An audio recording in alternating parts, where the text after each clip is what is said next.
Let's bring in our panel now. Sky News host Caroline DeRusso joins us from Perth, and the Managing Director of PR Counsel, Kristy McSweeney, live from Melbourne. Great to have you both with us again, and I want to talk about an old friend of ours first up, Kevin Rudd. Can you believe it, Kristy?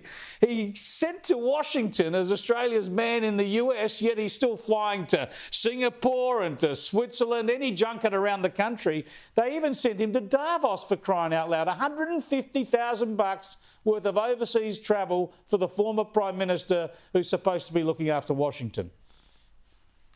I'm surprised it wasn't more. The Labor Party got him out of Australia, sent him away to Washington so he could stop causing trouble and needling away on foreign affairs here in Australia and foreign policy. And he's still costing them damage all the way from Washington.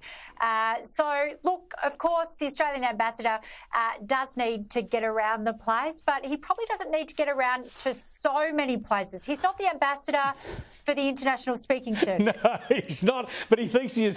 Caroline, I think we can all see what's going on here, right? No one can say no to him. They want to keep him happy. They know if they lose him, if he goes off the deep end, he'll create a lot of trouble for them. So whatever Kevin asks for, they just send the cheque.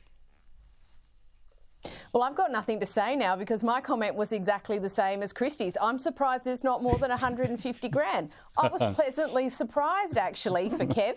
But look, you're exactly right. He's one of those people that the Labor Party know they need to manage, and they just do whatever I suppose they need to do to minimise the damage he does. And some people in politics and elsewhere need to be risk managed.